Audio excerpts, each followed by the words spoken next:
like the stuff that I was listening to on your podcast, it was actually just really, really good for me to hear, because it was a nice reminder for me that, you know, as much as my brain wants to tell me that I'm the only one struggling right now in this industry doing what I'm doing, it was so nice to actually hear other people that, you know, are just going through the same motions I am. Like, it's and that's why I do them. Welcome back to the Corner Talks podcast. I have my good friend here. How's it going, man? Happy to be back. No, it shouldn't be about anything. Like, this is one life. Yep, one life. Like, fucking do it. My guy. Like, she just got it. She totally understood it. 20 years old when I started just watching a lot of movies. And it tells a story. I want to tell a story.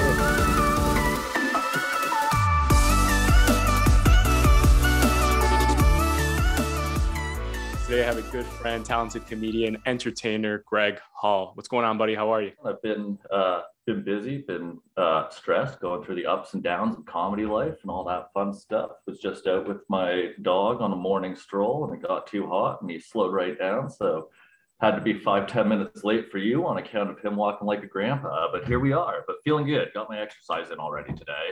Yeah. No, I believe you on that. You know, you just said it. The journey of a creative, of an artist, entertainer, whatever have you, is never easy. It's never conventional. But we do it because we love it, right? And I think Absolutely. this is why we're on this podcast together. And speaking of, you know, again, your career and just to shed some light on what you were struggling with. We met through a mutual friend. We acquainted with each other from Nima Nazari. At the Market Brewing Company, right? And, you know, our interaction that night was quite memorable because I gained such an interesting and valuable perspective from your world in stand-up comedy. So it was really cool to see you just kind of navigate the field, feel for from an audience perspective, but also from a behind-the-scenes perspective of what really happens for a stand-up comic, what they kind of have to go through psychologically, emotionally, and physically. Yeah, absolutely. All three. Yeah, exactly. Right. All three. Cause I saw a lot that was going on, you know, I was front row for that. So what begs the question for me, you know, witnessing all that, why did you choose to become a comedian? Honestly, man, because I didn't get very good at guitar or singing initially.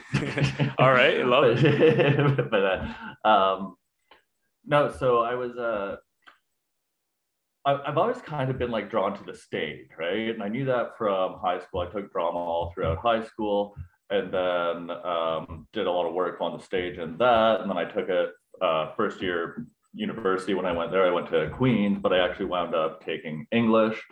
And then I stayed in Kingston for, I think I was there for about 8 years of my life. And then I was just I was done school, just sort of bouncing from this job to that one, just, you know, biding my time, basically still figuring out what I wanted to do and still kind of figuring out what I want to do, but I have a much better idea now than I did then. But anyway, I watched so I was in Kingston, just didn't know what was going on, and I watched a Bill Burr comedy special. Okay. And I thought, oh shit, I could maybe do that. I could go yell at an audience for a while and get some laughs possibly. Right. And sometimes I do now, which is cool. But so and like, I don't know, I didn't even really like think of it as a career until like I started watching it a little bit, like in my mid-20s, like, oh, people actually like do this for a living, right? Right. And so saw him do that, and then finally clicked for me. I was like, oh, that's cool. I wonder if I could do that. So I called up, it was the Absolute Comedy Club in Kingston. I got on one of their amateur nights. I did 2 amateur nights there, and I found a stage again. And then shortly after that, as I was telling you before, I went to Humber College for comedy writing and performance, which I found very, very shortly after I did those first 2 sets. So it was just like, all right, it's time for me to move on in my life. I found the stage again. I know I want to be here. It's like a second home for me. I don't know why it was gone for so long in my life, but it was something like, it was just kind of an empty space that was missing for me. And I didn't like, because like I said, I was just doing these jobs I didn't really care for, and this and that, whatever. And then I just got back on the stage and was like, nope, this is it. Like, this is exactly where I belong. This is where I need to be. I know that. So I'm going to do everything I can right now to keep being on stage for as long as I can. And even so, started as a stand-up comedian, just a performer initially, and now it's moved a lot over into the producing and behind the scenes aspects of it as well. And so just kind of taking it all in as much as I can and enjoying the ride while I'm at it. But that's how I got into it initially, was just watching stand-up, thinking more about it, and I could do that. And an endless fascination for it, right? And then you mentioned Bill Burr being an inspiration for you. One thing I told you, you, Nima, Andrew Packer, like you guys, the fact that you have the conviction, the courage to go on stage and believe, or at least have that hope that to evoke an emotion out of someone, right? And that is humor, laughter. It's quite astonishing, remarkable. It's something a lot of people can't do, including myself. So I want to know from you, did you always have that confidence that you could do it, or did it take some time to get yourself out of your shell, or are you naturally an extrovert that way? I've never been naturally an extrovert. I kind of combo like intro extrovert. Like I like being around people, but if I'm around people too much, like I need my alone time. I need my space. I need just me, right? I need to rejuvenate a bit. Sorry, can you just like repeat the question? Yeah, no worries. Like, did you your process of getting into stand-up, right? Were you always, did you have a natural talent for it, like being comfortable being on stage, or were you always kind of an introvert and you had to push yourself to kind of open up and get out of your shell? I've definitely had to push myself. And like I said, I've always been on stage even since high school. It was really when I started getting into like drama. I did all like the yearly musicals and that stuff and whatnot. But stand-up was that was a brand new beast for me, because that was the kind of stage that I had never experienced before in my life. I'd never, ever, ever been on the stage by myself with nothing but a microphone and a stool and a drink, right? Like that was very different than being part of a cast in a play where everybody's there supporting you, where if you're on, like, it's very vulnerable to do stand-up comedy, and it's terrifying. And it's honestly why I think a lot of people don't do it. I have a lot of friends who are way fucking funnier than I am, but they'll never do stand-up comedy because they're just too like they can't get over reserved, timid about the idea of going on stage. And so I already had like a base in it, but like from the first time I went on stage for stand-up, I had this thing where I always wear pants, but I would shake my knee all the time. Like it would just be like nervously, like just bouncing under my pants. Nobody else would be able to see it, but I could feel it for like the whole 6-10 minutes, whatever I'm on for. Right. So like I still have nerves and whatnot, but I'm a lot more comfortable on stage now as a stand-up. And after all the time I've spent with practicing jokes and getting not the response that I want, it's also like it teaches you to be very, very comfortable with silence on stage, right? Yeah. And so I'm at a point now where if a joke's not working, fine, I can take a minute and just be like, take a few seconds and be fine with the silence for a bit, and then just kind of be like, okay, what path do I want to take now? Because this path isn't working. The audience told us. So, like, it teaches you how to listen, right? Right. And just be more aware, I guess, of what's going on. But so it is things that I had to learn over time. I wasn't always like, and I'm still learning too. Like I can get a lot better than I am right now. I'm working on certain things right now. Like I'm trying to institute a lot more crowd work into my sets and like audience interaction and that kind of thing. Crowd work, right? Like working with the audience, working them into your jokes, being more observant, I guess, on stage. Yeah. And there was a lot of that night, right? With the speaker kind of acting up, some uncomfortable noises. But you guys worked it in, and I thought that was really special, right? I think that's really clever of you guys to do. And that's really interesting to hear. Now, when you said this is not a natural path for you, it wasn't a calling, it wasn't anything like, you were always told you were funny. It was kind of something that you just pursued, right? So naturally with that, you're going to have a lot of setbacks and failures, and it could be even more potent, the fact that you really didn't set your mind on this since you were a kid, right? So you might even have times where you're questioning yourself, like, is this path right for me? So what I want to know from you is, like, did you have any challenging moments, and like, how did you overcome them? Absolutely. And I have 2 examples for you, one from the past and one from very, very, very recently. Okay. Wow. Right after we talked, or around that time? It was like it was very shortly after we met. Okay. What happened? Which was only a few weeks ago. I want to start with the other one first. And then sure. We'll go into it more. We'll go in chronological order. Yeah. Just because I think it'll be better that way. I hope. For sure. Yeah. We'll see the progress. So and they're kind of about two different things. But the first one initially is, well, you know, that, yeah, we met on Nima's show, and him and I go a long way back, and we started coming up in the Toronto's, like we met at Humber College and started coming up on the open mic, like just grinding the open mics together. So, Right, you know, right. that's how we put like we both started kind of around the same time and whatnot. So we were hanging out with each other a lot when we met, and we're both living in the same area. There was this one open mic that we did, and it was called The Cage. It's not there anymore, I don't think. But there was so the stage was like a few stairs that you had to go up, and then there was a big chain link fence behind you, and then the two guys that hosted the show would actually sit on the stage behind you, and then the audience was all out in front, right? So the guys behind the host, they had like mics or whatever, and then you had your mic working to the audience. And at this open mic, at the end of your set, whenever your time was like running out or whatever, you're supposed to say to the audience one more joke, and then everybody chants one more joke, one more joke, one Right, more like an joke. encore. You're encouraging like an encore. that. Nice. Exactly. So like, you know, like an encouraging space. But the problem was I was very new to comedy, thought I was way funnier than I was, and was telling all these like really bad like pun jokes one after the other that just like, and like puns do work in comedy, but like they like, I don't know, like they got to be really, really good to like really resonate with the audience, or you got to do so many bad ones that it becomes funny, and mine just were bad and there weren't enough to be funny. It was just like, it was dumb jokes. Like, oh, one of them was like, oh, I was at the bar the other night and I picked up this girl. Things were going great until I dropped her. So you dropped her? Until I dropped her, right? Yeah, like that was I dropped her. Yeah.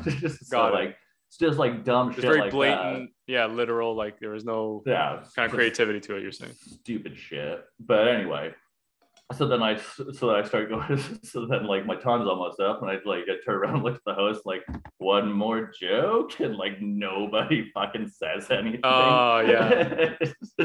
So anyway, everybody, the dreaded bombing, right? Whatever exactly. comedian has nightmares about, right? Exactly. And like, and that's the thing, like once you start bombing, once you do it once, it gets a lot easier to do it second time. And and that's the impression I got from you when I met you, man. I really enjoyed how charismatic you were, and just inviting any kind of setback or adversity, right? Yeah, absolutely. And just like, and like, what can you do other than just pull up your socks and try out? Keep going. The only way to get better is to keep doing it, right? That's with anything. And if they don't land with the next audience, then you kill the jokes and you get rid of them, and you try again with something that works. Like, it's an experimental process, and it's never ending. And just like, I'm in a small town. There's a small open mic that's like 5 or 6 of us every week. For sure. That's where I go practice, right? Yeah. And like, so yeah, like still practicing being on stage and all of that. And just like, so what was the story with the other one. So this one was more of a mental setback for me. Oh wow. Okay. Yeah, so it hit me hard, and it's been a while. I've dealt with depression since I was 18. Oh, and I've been, it's okay. I know, because I've known people close to me that have dealt with it. So yeah, and like, it sucks. It's rough. It's hard. Yeah. It's one of the reasons I do comedy, though, because I don't want people to feel that way, and I don't want to feel that way either. I want, like, let's laugh at everything, right? Exactly. Yeah, it's a cathartic experience. Like, it is a form of therapy for me. Yeah. So anyway, so we were at Nima's show. That was awesome. It was a sellout crowd, like a Saturday night, right?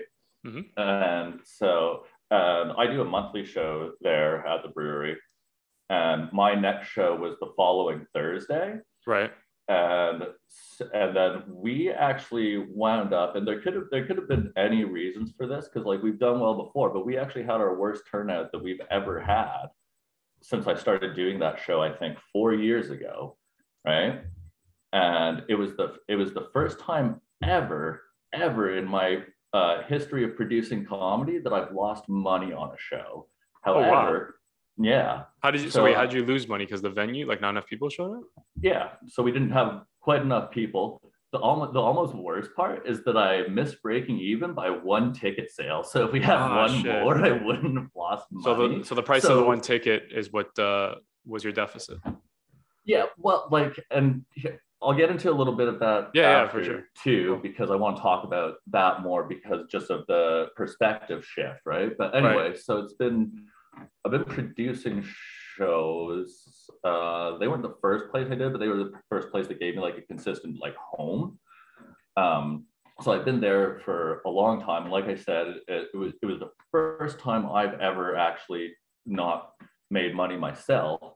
And so, but I still paid my comics. I paid them what I said plus more. That's why I feel good about it, Right. because I always tell them like, here's the minimum, you're guaranteed this much no matter what. For an independent show, I pay really well, I think. Mhm. And other people tell me that I do, so I hope so. But so like I could have shorted like 2 of my comics $10 each and broken even, but I didn't. So but anyway, that was the first time it happened to me. And then so I kind of had that like one of the highest highs, because like I got to see what the brewery looked like sold out on Nima's show, and it was an amazing, awesome experience. And then I had like the lowest low of one of my shows ever in less than a week. Oh, right? wow. What, Yeah. like not a lot of people showed up? Yeah, just nobody showed up. And like Nobody. Well, no, like people did show up. Oh. We had like a mid high 20s, so like there was still an audience. Oh, okay. So and like it was fun. I still got to do comedy, right? Was this your lowest point? Like you've never had a turnout like that? Yeah, it was our lowest number that we've ever had come out to one of our shows, right? Wow.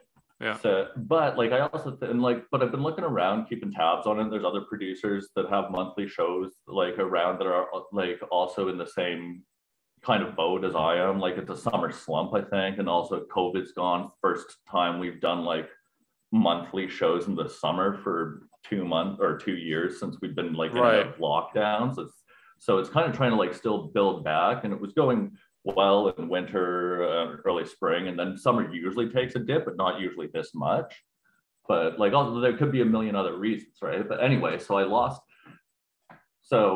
I felt bad because like I lost money, and then my brain just set me fucking reeling for like 5 days, telling me all of the wrong things I was getting out of my habits, out of my routines. I was just so angry that like I felt like I had, failed at something that I'm supposed to be really, really good at. No, it also was weird just riding that high, and then like I said, the highs and the lows, right? And so like you asked me to do this last week on Friday, and I'm so glad that I actually couldn't, because I was just, like I wasn't in the You weren't in the mood. No, like I didn't actually start bringing my brain back down until Wednesday. Like I was not a pleasant person to be around. Right.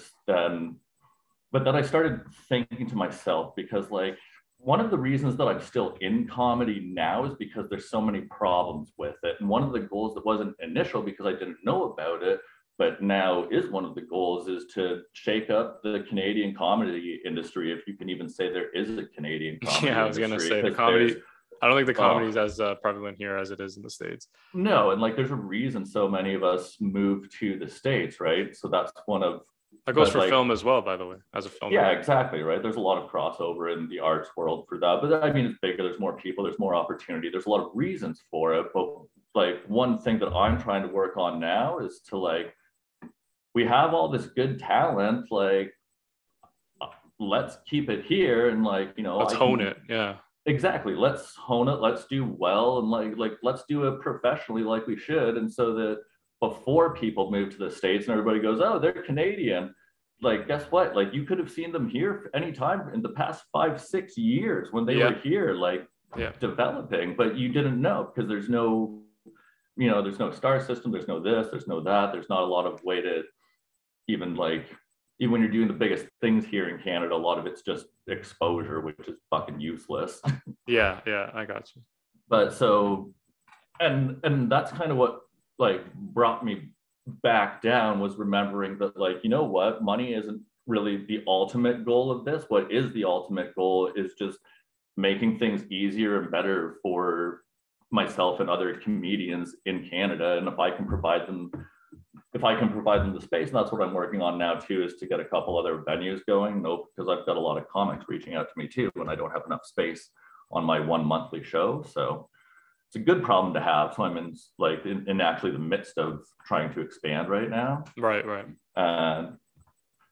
and so like I calmed myself down, did my, got my meditation and yoga and all the good stuff going again, and just sort of thought to myself, like, you know what, Greg, you didn't lose. You still made everything better for those comedians. You paid them what you said, you paid them more, you made their lives better. That's what you're doing here now. So you're the headliner for these shows, Greg? No, you take care of? Oh no, I'm the host / producer. So I produce the shows, I book the shows, I run the shows, and right.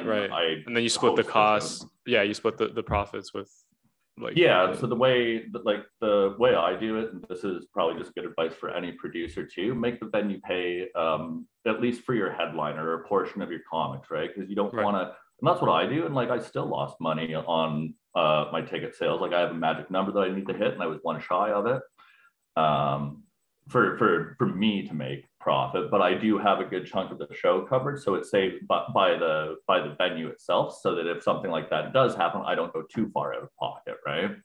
Gotcha. So make people pay for your comedy, because jokes aren't free and it's hard work. Yeah, no, it makes sense. Nothing should be taken for free, right? Everything provides a valuable experience, and you should pay for the efforts of the people that provide it to you. So absolutely. Yeah. So no, I really appreciate you, having the courage and the transparency of sharing that story. I know it's a very tough industry. I myself explained to you that night, filmmaking is not an easy path as well. Yeah. I have my ups and downs as well. And I do deal with, my fair deal of like mental health, right? So just kind of coping with those, day-to-day struggles. It's really, it can really be a damper, but at the same time, it kind of strengthens us and makes us realize, in times of despair, how grateful we need to be, right? Of the path we're on and how much we've progressed. Yeah, and oddly enough, another thing that really, really helped me with it actually was your podcast.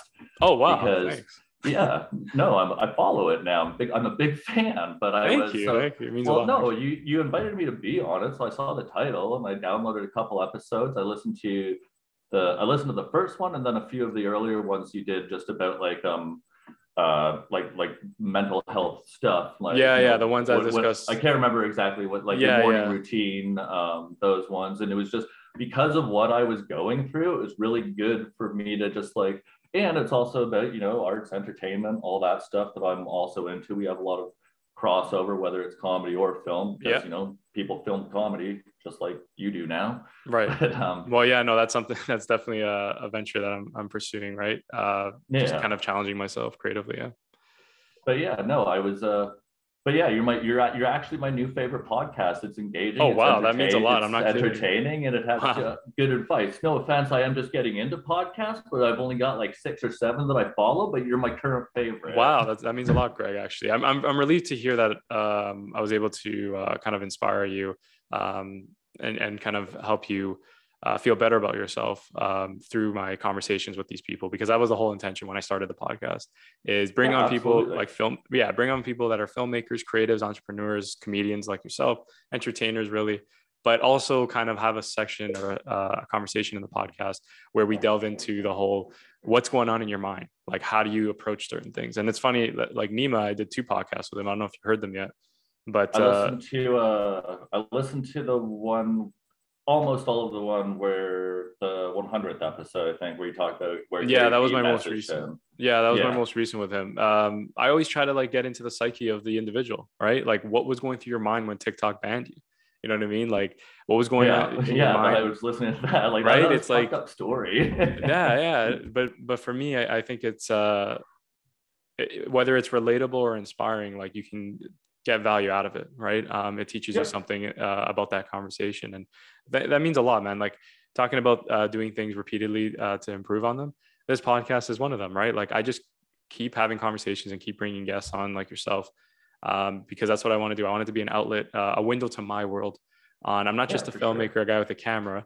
And it's kind of funny when I mentioned it to you and Andrew Packer and the other people that day, like they raised an eyebrow because they probably thought I was just a videographer. And then I said, no, I'm a filmmaker, I'm a podcaster. So that's just kind of always been who I am, right? It's kind of developing all these different crafts and really capitalizing on what you're specialized in, which is what you've proven with comedy. Right? Yeah, which I mean, always working on it, right? And, yeah, all right, the stuff that I was listening to on your podcast, it was actually just really, really good for me to hear, because it was a nice reminder for me that, you know, as much as my brain wants to tell me that I'm the only one struggling right now in this No, industry, you're not, man. You're doing not. what I'm doing, it was so nice to actually hear other people that, you know, just going through the same motions I am. Like, it's And that's tough. why I do them. Yep. Exactly. So, Because and like the brain plays games on you, man. The brain, that's the primary reason why I do it, is because you want to always trick the brain. You always want it to remind yourself. Yeah, because your brain's always trying to trick you. You're always trying to trick you. Yeah. That's Man, what it's it is. amazing how much I've been able to, and like this recent thing with the sort of that roller coaster of the show, that's the longest that I've had sort of an episode like that in a long time. I've been working on it for working on it hard for a long time, but working on it super hard for the past year or so. And like in the past year or so, it's amazing how many times I've just had to tell my own brain to fuck off and leave me alone. Yeah, I believe it. Yeah. And I forgot to tell it to fuck off and leave me alone for that 5 days, right? And I just let it kind of eat me up inside. And because it just keeps going and going. It's just a never-ending loop, right? Yeah. Yeah. So, but anyway, but the nice thing is, like, I had that low, I had that failure, and I know what my brain did this time, and I know what was wrong about it. I know what I didn't like about it. So next time I have another, I don't even want to call it a failure, just something that doesn't necessarily go my way in the future, I'm more well equipped to deal with it now than I was a week ago. Right, just so long as I can remember my own little tricks. Yeah, like, for sure, you know, for sure. Take your deep breath, calm down. It's not that bad. Yeah, no, it's true, man. And I'm so happy you taking that approach. And I'm, you know, speaking of my podcast, that you have now become an avid fan of it. Yeah, absolutely. Yeah, honestly, that just kind of brings about something interesting where, you know, that technology, right, social media, you know, proven to be a prominent tool for us creatives, you know, to get ourselves out there, right? To have that open dialogue. So much so that it's become part of our livelihood. So for instance, again, with the technology that allows me to do this podcast, I wouldn't be able to connect with you, or network with potential clients in my industry. So I want to know from you, like, how has social media served your career in comedy? It served it interestingly, and it's hopefully going to serve it more interestingly soon. Yeah. But I haven't always been a huge fan of social media personally, just because it's so weird being a comedian in this day and age, when the whole idea is like, get on stage and like hundreds or thousands of people look at me, right?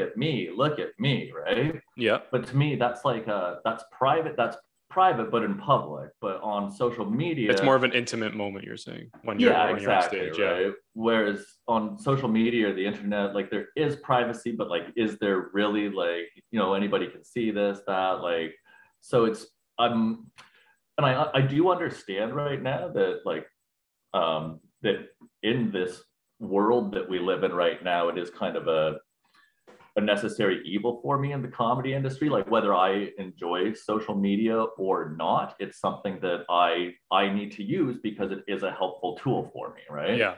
And so I've been trying to embrace it more, and I've been getting better at it, but I'm still trying to find my own balance with it, because now that I'm trying to get more involved with it, I'm actually taking the rest of today, probably Fridays are going to start being like my organization days. Yeah. Because I don't have a lot of work outside of comedy on Fridays either.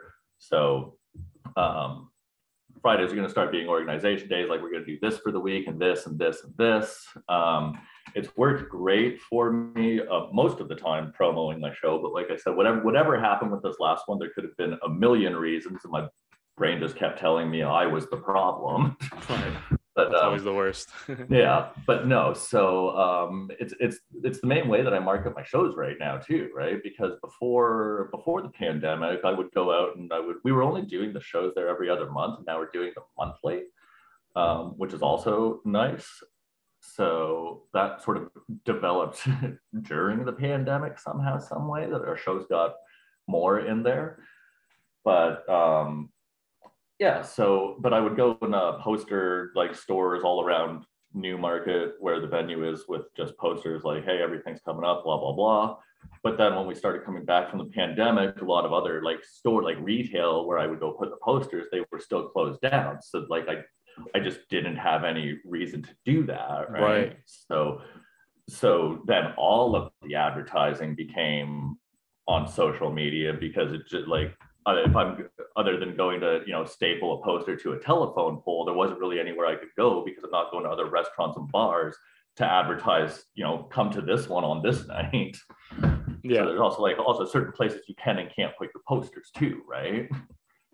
And if everywhere of them is closed down. So there's that. I've been getting more into Reels lately as well. I use mostly Instagram and Facebook. I downloaded TikTok recently. I have some video content ideas that I want to get after. I don't have anything posted on it. I'm just kind of lurking right now. Sort of. If I may interject, because I highly relate to what you're saying. Everything about social media, and that it was kind of something that you wanted to keep your distance as much as you can, because it just wasn't something that you saw that fit who you were as a person, right? Your personality. But obviously we see it as an effective strategic tool in getting our names out there and expanding our audience.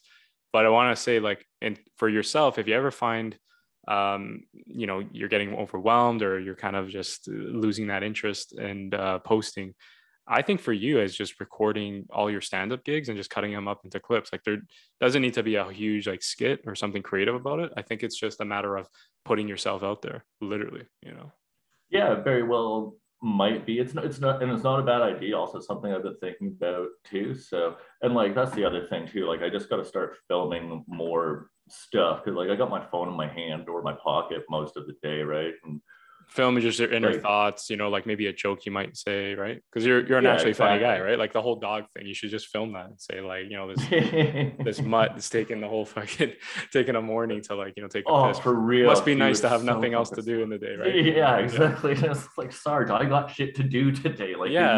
Just call it. I know you're slow, but you usually walk at a reasonable pace. Inner thoughts from Greg, and then just make it a little series, right? But yeah, and I was even talking to Nima at the show about that too, and he's talking about don't create, document, right? Which is probably going to make things less stressful for me too if I just click that button, whatever I'm doing, and then I can go look at. Because what I've been doing to experiment with Reels right now is I've just been kind of filming my stuff in different situations, movements, whatever I'm doing. I got a few up on my Instagram right now, but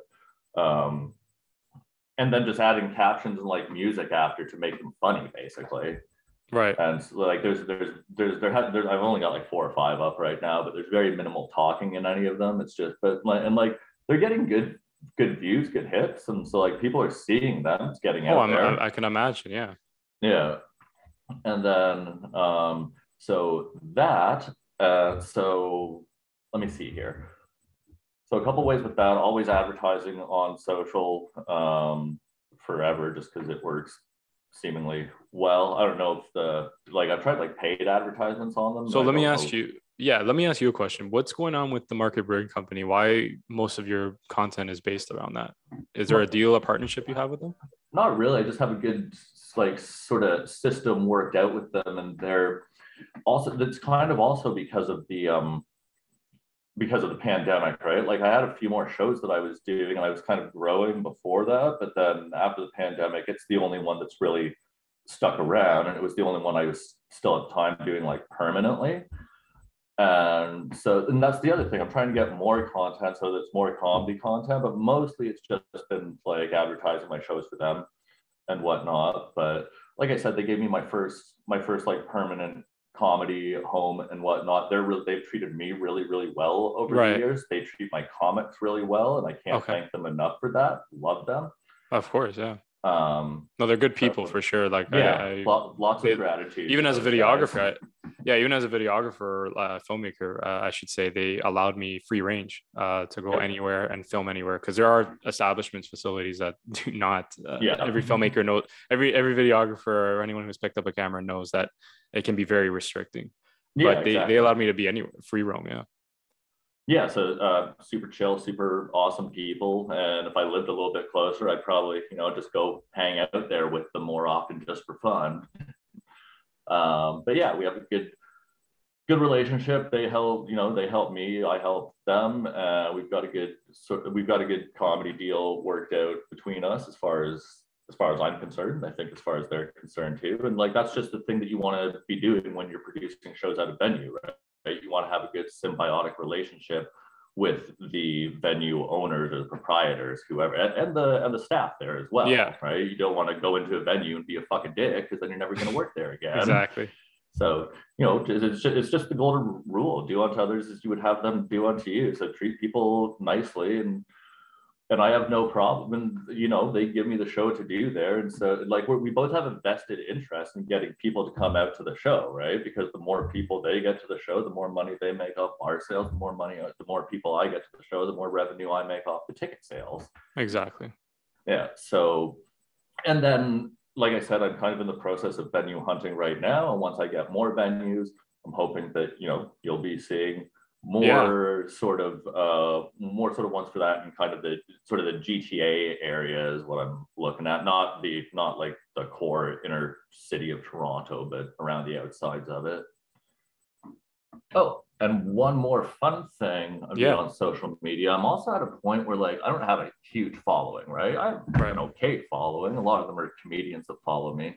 But so trying to expand that, and I'm trying to also think of something new to do. And I've got a new project that I'm starting today, sometime after this, maybe later this afternoon. Yep. But I think I was telling you about this at the show. And I think this is also one of the reasons that like we hit it off, because we started talking and you were like, oh, this is what I'm passionate about. And I was like, this is what I'm passionate about. Yeah. Those have always been. I always try to find common ground too. The people exactly. But the people that I'm drawn to are the people that are the freaks, the weirdos of the 100%. world, that are just out there doing their own thing and trying their best at it, no matter what it is, no matter what they're doing. I love those people. Honored to be a freak. Yeah, exactly. So anyway, I've got this new idea that I'm going to start today. I still don't know what I'm going to call it. It needs a title, but I've been just looking for like cool Instagram accounts, right? So I've got a list of probably about 70 right now, close to 100, of just people that I think are awesome, people that I think are cool. Some of them are across the world. Some of them are very local to us in Ontario, Canada. And so what I'm going to start doing is just start posting a show in my stories on Instagram called like Friday follows, or follow them Fridays, or I don't know, fuck it Friday, something like that. Yeah. I see you doing, to be honest, man, I see you doing like a Wayne's World type of show. Yeah, know? Almost like that. But like just social commentary and everything. Because you're very opinionated, and again, you have like this very, loose, charismatic kind of perspective on things. And I don't know, I thought it'd be kind of cool to do something like that. Yeah, exactly. So what the plan is for it is to each Friday, I'm going to just share, I think probably like maybe 3 or 4, like just accounts that I think are really cool that any of my followers. So I also wanted to do it on Fridays, because I realized like Fridays aren't good for my like reach on social. Yeah. So I was like, what's something fun I can do that's not stand-up related? That can just be some content for Fridays, right? Right. And so and if it's going to be my organization day, and this is just a little thing I could do in my story, I'm going to be like, look at these cool accounts, these people across the world. And the whole point of it is just to share the freaks and weirdos of the world that are passionate about what they do with other people, and maybe inspire you to, maybe what your passion is. Maybe somebody inspires you to double down on it that you saw on this, little show of mine, or maybe you don't know what your passion is yet. Maybe you're looking for it, but somebody inspires you to pick something up that you see on it, right? And so it's gonna it could be anywhere from I found bucket drummers, I found jugglers, I found hula hoopers, I found jump ropers, I found people who do something called pyrography, which is like art with like burning wood. That's amazing. It's fucking awesome. Like I'm learning a lot too, right? So like I'm excited about it. I think it's a cool idea. Yeah. And then so start sharing that with the world. And then I got like a fun little project for myself to do on Fridays that makes me go on social media. That's something I enjoy doing, because it's people I enjoy following and checking out, and just kind of, see where it goes. And like I said, I'm at that space right now where I don't have a huge following right now, but I can kind of experiment with whatever I want to and just see what sticks.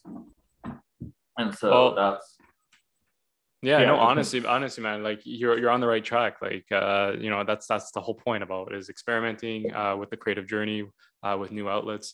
For me, you know, if you talk to me when I was 18, I was just writing scripts, and I believed in my crazy mind that I was just gonna sell them to a studio and then make them be able to direct them.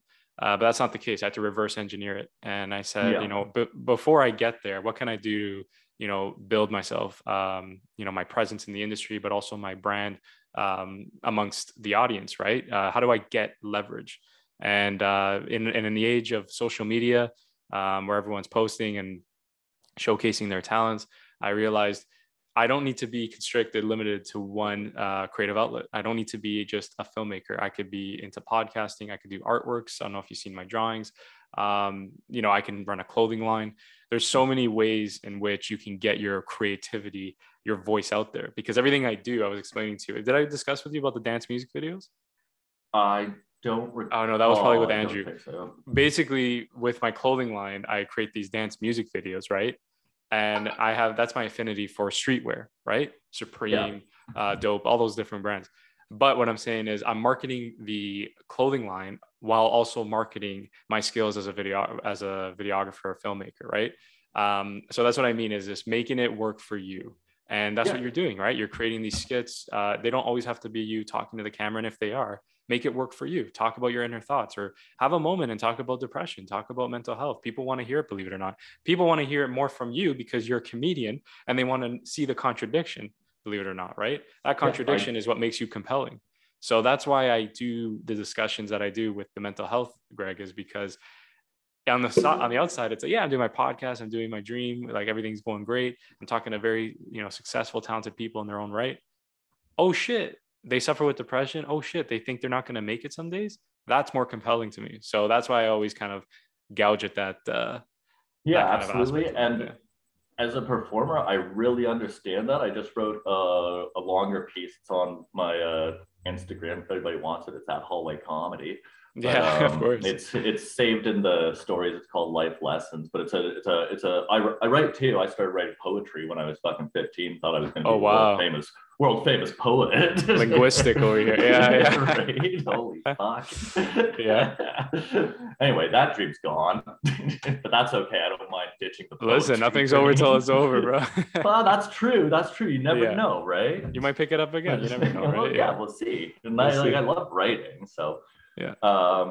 Christ, now I forget where I was going with this. You know, just trying new passions and outlets. You're saying you were once a poet at 15. Then, yeah, trying my best. But yeah, just like I don't know, just finding your passion and just balancing it. Like also it's just hard for me to balance out the life too on social media, right? Because like I'm trying to also be like the content creator right now, but I'm also finding that like when I'm looking for things, especially for this like follow me thing that I've got the idea for, I can get sucked down to the rabbit hole and spend like 3-4 hours just like scrolling through Instagram, be like, oh fuck, where did most of my day go? Exactly. So trying to strike that balance too. But yeah, it's just, I mean, it is what it is. It's a struggle. It's a grind. It's tough. And shout out to everybody out there, including yourself, who's working at it every single day, doing what they can to make it happen. I love seeing it. Thank you. Yeah. And thank you again for supporting this podcast. Shout out to exactly yourself as well. You should commend yourself every day that you have the courage to pursue, follow your heart. That's what I've been told myself. So, it's really rewarding to know that we're not going through the motions in life that, let's be honest, a lot of people do, the 99%. So we're privileged that way, and we're grateful that we were able to have the opportunity to pursue it. But at the same time, we need to understand that there's going to be bad days ahead. But just because it's a bad day doesn't mean it's a bad life. I think exactly. I think we should just both agree on that, and take that into account for ourselves. Because again, we're very similar on the same page. I don't know how severe your depression was, but I can relate to that. I can relate to, suffering with anxiety, stress, OCD, like obsessive compulsive disorder. I haven't been diagnosed for ADD, but, my teachers used to say that I was probably borderline ADD. Who knows? But as you can tell by my work, or our work, I should say, you know, it serves a greater purpose. And that's all that I really care about, to be honest, Greg. So I just don't I really don't give a shit at this point, like what anyone else is saying about me. But I really appreciate you, Greg, coming on the podcast. It means a lot. You're a good sport. Thank you again for supporting my podcast and being an avid follower. Truly, truly means a lot. That means that I'm growing with this platform and I'm really touching the lives of the people that matter to me. So thank you again. Yeah, man, you're doing a great job and keep it up. I plan to keep everything up myself, and down the line, I'd be more than willing and happy to talk to you again and let you know where I'm at next time. 100%, man. See where the progress has gone. Yeah, I'm going to help you set up that podcast, and hopefully I'll be one of your first guests. Yeah, absolutely. You're Great. actually for the Friday follows. It's not this week, but you are on my list. Oh, good. Okay, good. Yeah, I'm excited for that. Greg. So like even a few of them are just like friends of mine, right? That I think are cool. That do cool shit. For sure. You got this, Greg. You got this. I can't wait.